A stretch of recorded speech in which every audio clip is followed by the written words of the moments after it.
All right, George P. Bush is running for Texas Attorney General against incumbent Attorney General Ken Paxton. If the name sounds familiar, it should, right? Bush is the son of former Florida Governor Jeb Bush and a member of the Bush dynasty. He was also the first member of the Bush family to break away and come out and support former President Donald Trump. George joins us now. Good to see you on the show, sir. Good to see you, too. It was great having you in the Woodlands for your book release. It was good to see you down there. That's right. It's always good to be down there. I got a new one out, so I'll come back down. How's that? Yeah, absolutely. We'd love to host you. Thank you. All right, you are the current land commissioner. By all accounts, done a great job doing that. What has Ken Paxton done or not done that warrants a primary? Because as you know, you come from a political family. It's not normal to primary an incumbent. It isn't, but as the top law enforcement official for the state of Texas, we need a top cop that's above reproach. And Texans for too long have had their top cop under securities fraud indictment and is out on criminal bond and right now under FBI investigation involving allegations involving bribery and corruption. And so starting last November, my wife and I started praying about this and sensing that we needed to offer something different here in our state. These aren't Texas values. We need conservatives that are actually going to win in the courthouse. We've had two consecutive big generational cases that we've lost at the Texas Supreme Court involving Obamacare and also the election lawsuit that President Trump pursued. And so we need more victories in the courthouse. Texans, as you know, Sean, don't like losing. That's true. George, as Sean mentioned, you are the prominent member of the Bush family who has been supportive of former President Trump. And in return, he's been complimentary of you. However, you didn't get his endorsement for the Attorney General. Was that a disappointment at all for you? Absolutely, Lindsay. I mean, I remain a supporter of his. I love his ideas. They've been great for the state of Texas. It feels like it's a 180 degree in less than 250 days of the Biden-Harris, especially as it related to your earlier segment on border security.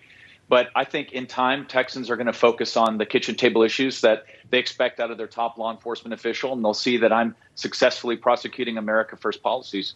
In my capacity as land commissioner, I've already brought a lawsuit against the Biden administration to get him to get off his rear end and spend the $5 billion that was appropriated during the Trump days to complete 750 miles of wall. And so Texans are going to look for action rather than rhetoric, and that's how they're going to make an assessment in this race.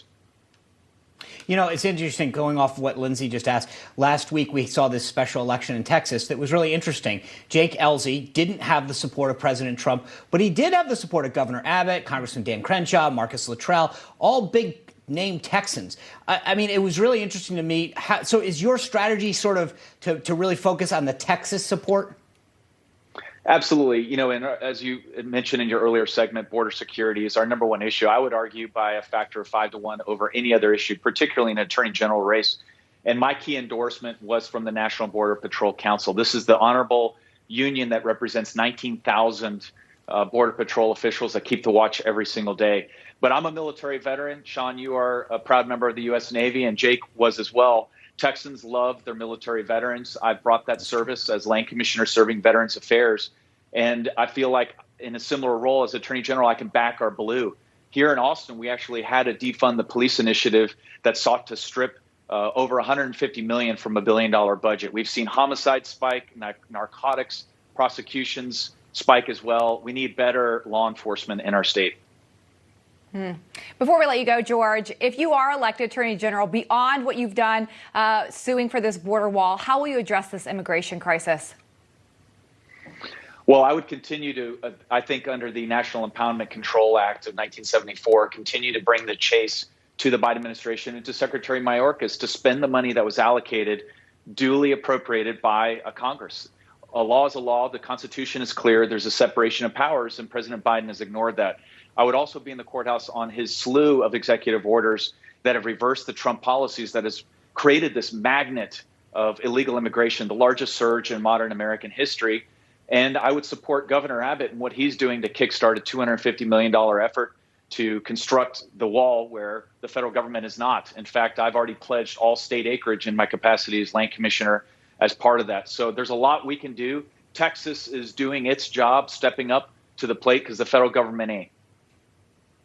George P. Bush, thank you for coming on. Be safe on the campaign trail, and please check back in with us soon. Roger that. God bless.